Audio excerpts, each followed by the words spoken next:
A proste akože to je prvý znak toho, že to už samozrejme, keď už niekto nedá si ani takúto základnú námahu pri takýchto akože základných stavebných kameňoch, tak už nič ostatné, na tom sa nedá vybudovať proste akože nič ďalšie.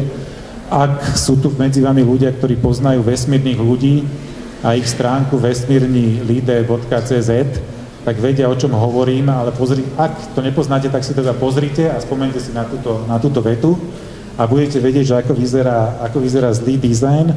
A samozrejme, tam tých vecí je mnoho, ale samozrejme, že keď uvidíte niekde pod logom napísané viac ako, tak to je tak obrovské klišé, že sa už ani nedá vypovedať, že ako. A samozrejme, keď si dá Slovenská pošta slogan viac ako pošta, tak neviem, že čo sa takýmto ľuďom, čo toto schvália, samozrejme asi nepredáte nič. Čo znamená, že ten dizajn by mal byť...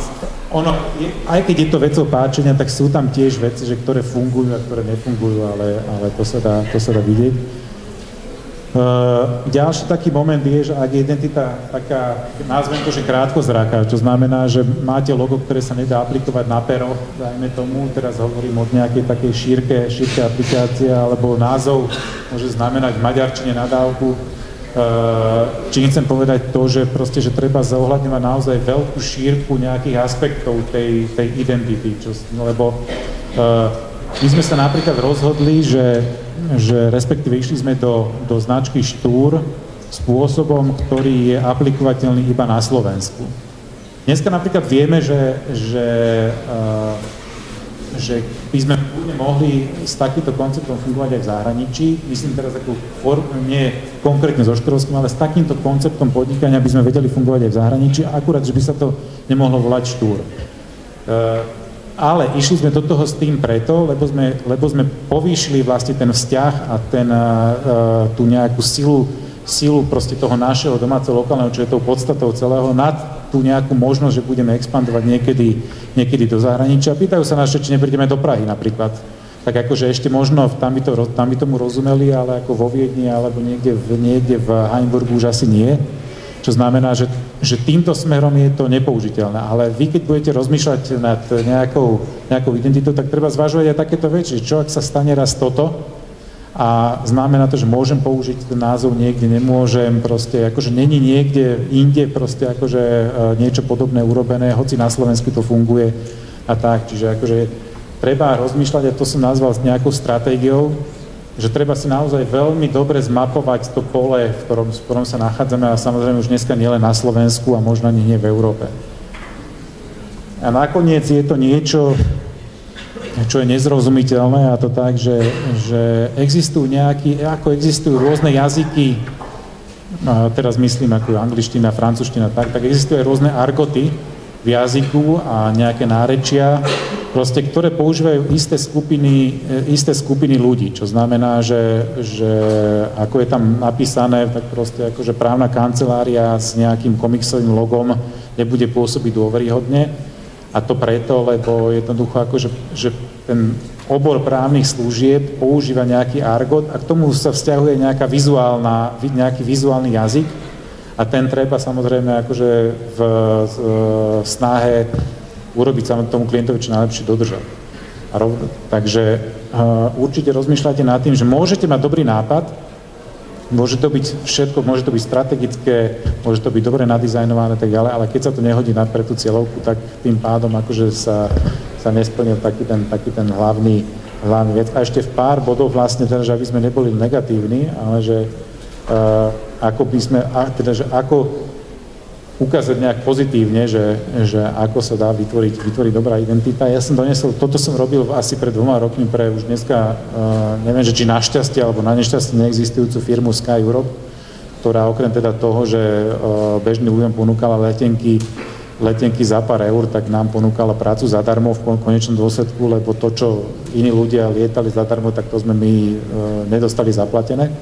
Ale vytvoril som vtedy vlastne akože nejakú vizuálnu identitu pre túto značku, ktorá bola veľmi jednoducho urobená, ja už teraz neviem zachádzať do detailov, ale veľmi jednoducho urobená zo šipiek v nejakom 3D priestore. Boli sme to dokonca prezentovať v Londýne, kde oni majú jedno grafické štúdio, ktoré im pripravuje tlačoviny a tak, a bolo to na nešťastie už v čase, kedy oni boli v tom úpadku, ale potom aj nejaké veci sa urobili, jediný problém je, že oni už potom akože skončili, ale ja ukazujem to preto, lebo si to cením, lebo naozaj akože, že v prostredí, kde ten dizajn a tá reklama funguje veľmi dobre a na vysokej úrovni, ako je Veľká Británia, tak tam vlastne hovorili o tom, že je to veľmi dobre vymyslené. A teraz, samozrejme, že toto asi nebude nejaká veľká novinka, ale teraz hovorím, do firemnej alebo korporátnej identity spadá veľa vecí, ale do tej vizuálnej identity až tak, musíme sa dostať späť, až tak veľa vecí zase nespadá a hovorím to len preto, lebo častokrát buď budete robiť, alebo dostanete zadanie na corporate identity, lenže corporate identity je široký okruh, ktorý sa možno ako vás, ako marketerov bude týkať, lebo tam ide o veci, ako je firemná filantropia, komunikácia so zamestnancami a tak ďalej, ktoré nebudete riešiť, alebo budete riešiť viac tú vizuálnu identitu, kde sa budú dizajnovať nejaké veci, ktoré sú tu spomenuté. Príklad za všetko, keďže sme v Trnave, našiel som asi pred mesiacom na stránke nejaké také dizajnovej výzvu Trnavskej arcidiecézy na spracovanie corporate identity. To si hovorím, že to je super. Lebo jednak, že ma prekvapilo, že katolícka cirkev začala vnímať proste komunikáciu v týchto rozmeroch a vždy som niečo takéto chcel robiť. Tak som tam prihlásil, ale nakoniec z toho zišlo, že oni vlastne chcú naprogramovať webovú stránku. Takže je dôležité vedieť, že čo chcete urobiť a čo chcete prípadne zadať, lebo tí ľudia častokrát si milia tie pojmy.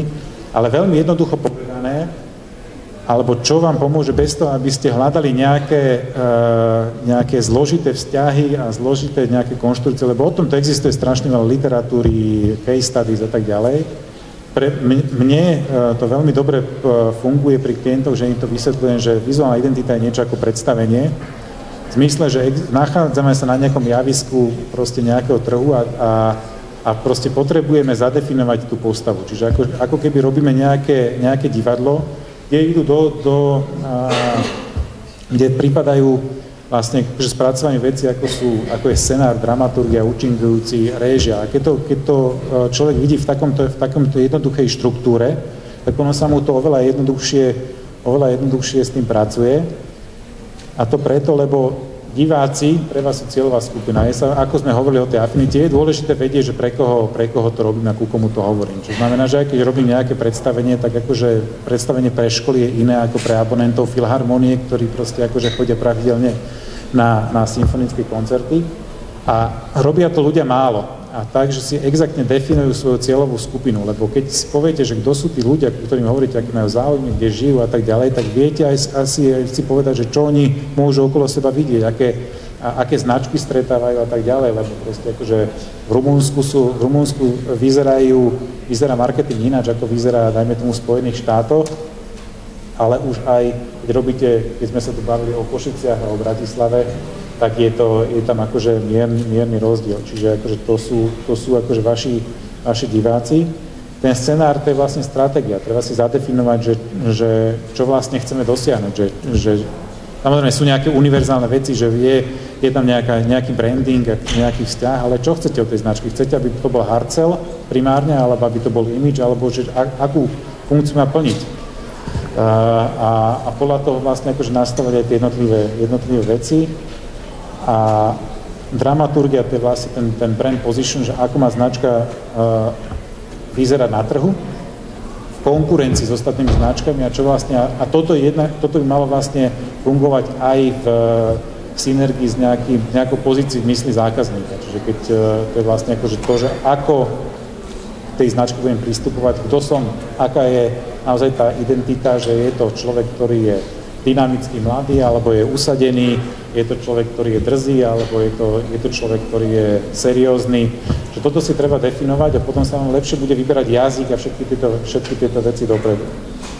No a asi na záver, účinkujúci, to sú tie komunikačné kanály. Skúste si povedať, že čo všetko do tej identity bude potenciálne niekedy spadať. Lebo robíte, dajme tomu, logo pre malú firmu, ktorá to bude mať na vizitkách, ale raz možno budete robiť televízny spot, lebo tá firma vyrastie a s ňou vyrastie aj tá identita a keď to bude nastavené tak, že to bude fungovať dobre aj v tom televíznom spote, tak potom to nebudú oni musieť meniť, lebo si povedia, však vlastne to je celé v poriadku, len to bude nejakým spôsobom ďalej rásť. Ale v konečnom dôsledku asi najlepšia rada, pokiaľ budete na strane zadávateľa, ešte je tu ten jazyk a dizajn, to sú tie výrazové prvky, opäť akože treba si stanoviť farby, písma, palety a tak ďalej.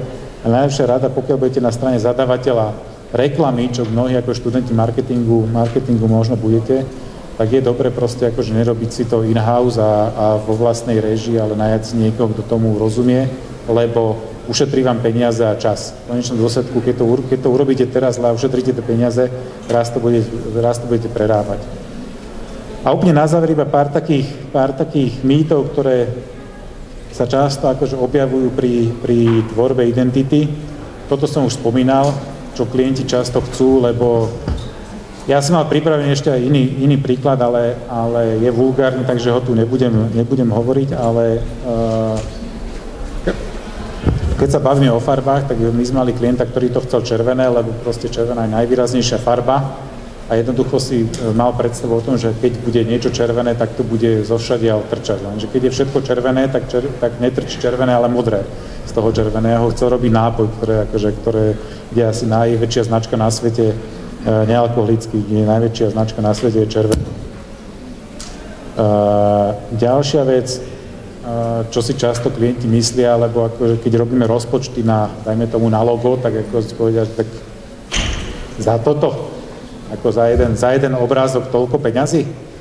Ale keď si zoberiete späť a pozriete sa späťne na to, čo tu bolo povedané, tak urobiť logo vôbec nie je jednoduché práve preto, lebo do toho loga nie je dané ale nejaký nápad na to, že ako má vyzerať tá značka, ale je tam dané všetko toto, o čom sme sa tu bavili, lebo proste je to základný stavebný kameň tej vizuálnej identity.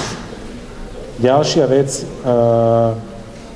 je samozrejme to, čo som hovoril, že bezpätkové písmo je načítateľnejšie. To sú také opäť klasické veci, že niekto si prečítal Ogilvyho knižku o reklame, kde tvrdí, že čierne písmo, teda biele písmo na čiernom pozadí je absolútne nečitateľné. Čo samozrejme akože už dneska prekonaná vec, lebo to ako keby dneska povedal niekto, že logo musí byť jednofarebné, aby sa dalo niekde vygravírovať a že proste nemôže mať veľa farieb, alebo sa skladá iba z 2-3 farieb. Zatiaľ, čo dneska logá sú bežne už najnovšie, dokonca nemá jasný tvar, ale je to logo animované. A uvádza sa v statických materiáloch, že ako sa práve zastavilo. Proste, a to logo je rôzne, ale jeho primárna forma je v pohybe. Čiže akože tie veci sa posúvajú ďalej. Kedysi sa to robilo preto, lebo čím viacej farieb sa tlačilo, tým to bolo drahšie a bolo dobre mať jednofarebné logo, lebo sa to dalo aplikovať aj za lacné peniaze, ale dneska tie technológie, či tlačíte offsetom jednu farbu alebo 4 farby, v princípe rozdiel nie je, lebo najdrahšie na tom je papier, nie je farba. A o digitálnych technológiách ani nehovoriac, lebo čierno-biele monitory v podstate nie sú. Už končíme.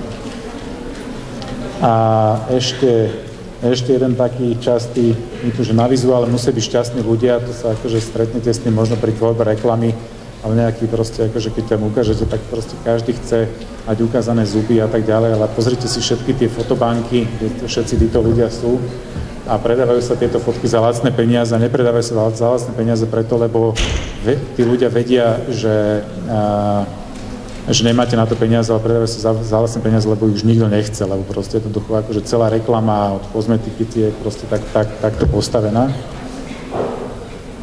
No a úplne na záver to, čo som hovoril, že ak vám niekto povie, že je to drahé, tak to je samozrejme taký mýtus, ktorý je vyvrátiteľný pre niekoho, kto s tým nerobila. Ale ako som povedal, že keď budete robiť identitu na 3-krát za lacné peniaze, tak vás to vyjde drahšie, ako keď ju urobíte na 1-krát, možno dvakrát takú dráhu, keď vám to ponúkne niekto, kto s tým má skúsenosti. Takže verím, že táto krátka exkurzia do sveta a vizuálnych identít vám dala aspoň nejaký taký rámcový pohľad na to,